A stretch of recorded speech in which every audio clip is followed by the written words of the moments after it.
Game number 82, the regular season finale as the Boston Celtics host the Milwaukee Bucks with playoff implications on the line. Welcome into the Celtics pregame report with Josue Pavone on CLNS Radio. I'm joined by Gery Woelfel of Milwaukee's Racine Journal-Times to preview tonight's Celtics-Bucks matchup. Gery, I appreciate you taking the time to chat. Oh, my pleasure. So full disclosure, listeners, this report is being recorded the night before tonight's game, so we're still not sure if the Hawks had the fifth seed locked in. Since Atlanta does hold the tiebreaker between them and the Bucks, Atlanta can clinch the fifth seed tonight with the win against the Hornets. However, Gery, my question to you is, which team do you feel like the Bucks match up best against, the Raptors or the Wizards? Which team would you like to see the Milwaukee Bucks face in the first round? Pick your poison, huh? Yeah. No, I think they would be equally tough.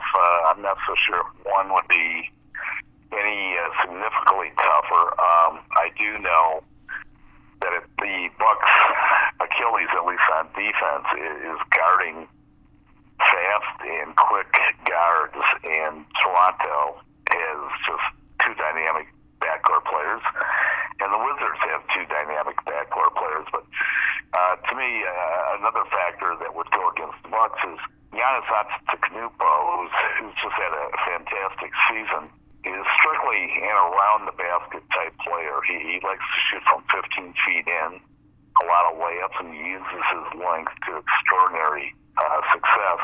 When they play Toronto and he has to go against Ibaka and Valanciunas, he tends to struggle. They pose problems for him. Conversely, with the Wizards, they don't have those really active big guys. And, I think so. At least in my opinion, it would be more advantageous for the Bucks to play the Wizards than it would the Raptors. How impressed are you with this season's finish? Or did you expect the Bucks to perform at this level before the regular season even kicked off? I actually predicted that they would win 43 games, and I guess for a number of reasons. One, I thought they were slightly better than the average team. I thought the Eastern Conference, outside of 5 teams, wasn't really good like it has been in the past, and there'd be a cluster of teams fighting for those last two playoff spots for sure. So I'm not totally surprised. I guess if Jabari would have stayed healthier, I really think they could have won maybe 4 or 5 more games. But nevertheless, they did pretty well, under the circumstances. I'm going to go on a limb and say that the rookie Malcolm Brogdon is probably your biggest surprise of the season. I mean, this guy was a killer for the Celtics last week when they faced the Bucks, and probably the biggest reason why they were able to top the Celtics in that fourth quarter. What a quarter by the rookie, and what a stretch of, I don't know, what's it been, 2 months now that he's just been killing it for the Bucks? Yeah, I mean, he's been unbelievable. I mean, for a second-round pick, I did a story on this probably about 3-4 weeks ago, but there's only been one second-round selection ever taken that has been chosen Rookie of the Year, and that was back in the 50s. So you got to go back in time. It's been a while to find one. Yeah, and the other thing is the last. How would I put this? The latest pick to be Rookie of the Year was the number 18th selection of Mark Jackson. So, I mean, normally Rookie of the Year is coming in the lottery, you know what I mean? Really high pick. So, but Malcolm Brogdon is really special. And, if he's going to be the Rookie of the Year, who knows? I mean, Saric has had a pretty solid season himself. But he's been a godsend to the Bucks. Would you exclude Embiid out of that conversation? I did. I mean, my personal feeling is you got to play at least half the season, and he's only played 31 games, so he's definitely off my list. Yeah, I agree, Gery. I'm with you on that one. The CLNS Radio Celtics pregame report is being powered by the SeatGeek ticketing app, the smartest and easiest way to buy and sell sports and concert tickets. Get a $20 rebate on your first purchase by downloading the free SeatGeek app to your phone. Go to the settings tab and click add a promo code and enter the code CELTSNEWS. That's CELTSNEWS, all one word, for a $20 rebate, and so SeatGeek knows who sent you. What do the Bucks need to do to win tonight, Gery? Well, I think they have to shoot the ball better. For whatever reason, Chris Middleton has really been struggling. And, Giannis is going to get his 20, 25 points. I mean, that's almost given. But Chris Middleton has to step up and be a big-time scorer, especially now that Parker's out of the lineup. And, whether he can do that or not, I think is going to hinge on a lot of things, especially if they move the ball well. If the Bucks move the ball well, they'll be fine. The flip side is teams that move the ball well on the Bucks usually beat them, because the Bucks probably trap more than any team in the NBA. And it's a double-edged sword.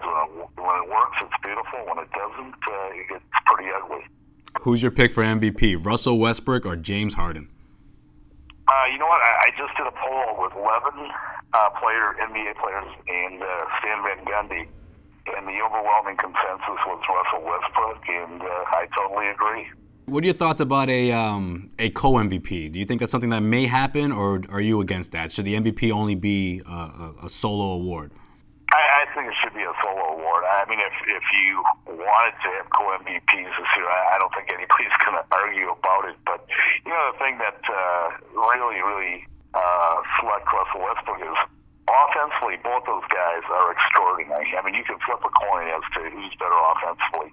But defensively, it's not even close. I was talking to an NBA scout a couple weeks ago, and I said to him, on a 1 to 10 scale, what would you give Russell Westbrook for his defense? And he said a 4, maybe a 5. And then I said, okay, the same question for Harden.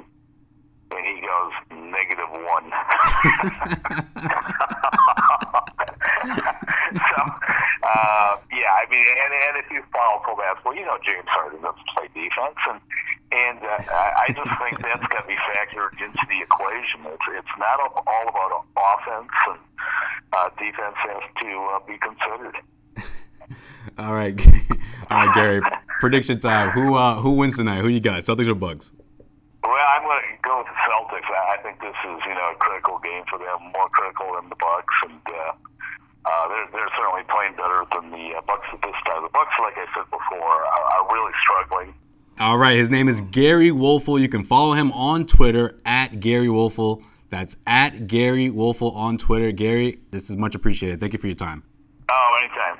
Well, that's going to do it for this edition of the Celtics pregame report. Have to thank Gery one more time for joining me. And, of course, to all of you who listen to yet another edition of the Celtics pregame report, be sure to check out the Garden Report after the game to get all the exclusive postgame interviews from coaches and players from the locker room. Tune into tonight's postgame show as well that will air immediately following tonight's game on clnsradio.com. Call in toll-free at 347-215-7771 after the game to get on the airwaves. Or just like this show, you can listen to it on demand anytime, any place, anywhere on the CLNS Radio mobile app. For today's Boston Celtics pregame report with Josue Pavone, this is Josue Pavone signing off.